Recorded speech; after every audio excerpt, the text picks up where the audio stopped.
Hi friends, আজ রেসিপিটা একটু ইন্টারেস্টিং। যে মুড়িগুলো নরম হয়ে যায়, সেই নরম হয়ে যাওয়া মুড়ি কিন্তু আমরা ফেলে দিই। সেই সেঁতিয়ে নরম হয়ে যাওয়া মুড়িকে ফেলে না দিয়ে আপনি কিন্তু খুব সহজে বানিয়ে নিতে পারবেন এরকম মজাদার চিপস।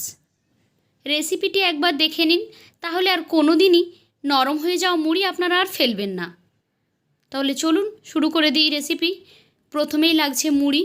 মুড়িটা এখানে একদম নরম হয়ে গেছে, দেখুন হাত দিয়ে চেপলে কিন্তু একদম নরম দেখাচ্ছে।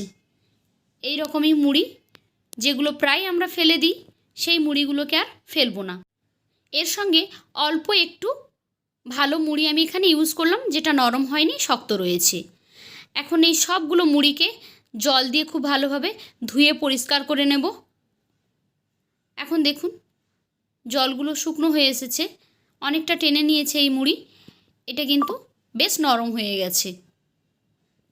এখন এই মুড়িটাকে আমি একটা মিক্সিং জারে দিয়ে ব্লেন্ড করে নেব। তবে শুধু মুড়ি দিয়ে কিন্তু চিপসটা হবে না, এর সঙ্গে অল্প একটু আপনাকে ভাত ইউজ করতে হবে। আমি এখানে 1 কাপ ভাত নিয়ে নিয়েছি। এখন এটা একটা পেস্ট বানিয়ে নিয়েছি।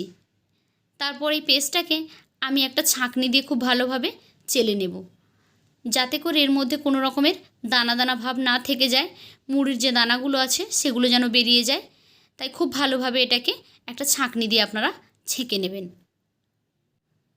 এই যে দেখুন, মুড়ির ভিতর থেকে অনেকটাই শক্ত অংশ কিন্তু বেরিয়ে এসেছে। এগুলোকে আপনারা আরেকবার ব্লেন্ড করে নিয়ে নেবেন। এখন সবগুলো এখানে আমি ছেঁকে নিয়েছি ছাঁকনি দিয়ে। এবার এর মধ্যে অল্প একটু লবণ অ্যাড করে দিচ্ছি। যেহেতু মুড়িটা আমরা ধুয়ে নিয়েছি, তাই লবণটা কিন্তু বেরিয়ে গেছে, সেই জন্য এখানে হালকা লবণ অ্যাড করে হাত দিয়ে ভালোভাবে মাখিয়ে নিচ্ছি। চাইলে আপনি চামচ বা হ্যান্ড উইক্স দিয়েও মিক্স করে নিতে পারেন। এখানে আমি 2 ভাগে ভাগ করে নিয়েছি এই মুড়ির ব্যাটারটাকে। একটাতে আমি দিয়ে দিচ্ছি অরেঞ্জ ফুড কালার, আর একটা আমি সাদাই রাখবো এখানে, আর একটাতে অরেঞ্জ কালার দিয়ে দিলাম। হাত দিয়ে ভালোভাবে কালারটাকে এখানে মিক্স করে দিচ্ছি। এবার এখানে নিয়ে নিতে হবে সিরিঞ্জ, একদম নতুন পরিষ্কার সিরিঞ্জ নিয়ে নিয়েছি আমি এখানে। এভাবে দেখুন আস্তে আস্তে করে সিরিঞ্জের মধ্যে কিন্তু এই মুড়ির ব্যাটারগুলো আমরা ভরে নেব। এই সিরিঞ্জ দিয়েই মূলত ডিজাইনটা করা হবে। এটাকে আপনারা সিরিঞ্জ পিঠাও বলতে পারেন, যেহেতু সিরিঞ্জ দিয়ে বানানো হচ্ছে সেই জন্য।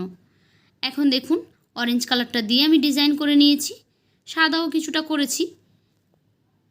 খুব সিম্পল, হাত দিয়ে আপনি জাস্ট ঘুরিয়ে দেবেন, তাহলে কিন্তু রেডি হয়ে যাবে একটা ফুলের শেপে চিপস। সবগুলো তৈরি করা হয়ে গেলে ফ্যানের নিচে এগুলোকে শুকনো করে নেব, রোদে দেওয়ার প্রয়োজন নেই। এই যে দেখুন ফিরে এলাম চিপসগুলোকে শুকনো করে নিয়ে। এখন এগুলোকে আমরা ফ্রাই করে নেব।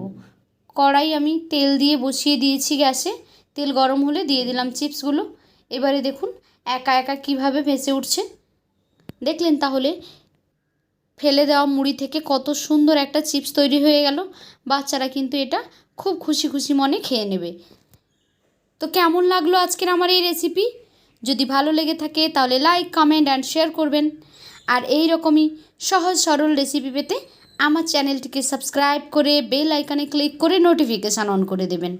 তাহলে যখনই আমি কোনো নতুন ভিডিও আপলোড করব, সেই ভিডিওর নোটিফিকেশান সবার আগে পৌঁছে যাবে আপনাদের ফোনে। তো আজকের মতো এই পর্যন্ত, ফিরে আসবো আগামীকাল নতুন একটি ভিডিও নিয়ে। ততক্ষণ সবাই ভালো থাকুন, টাটা।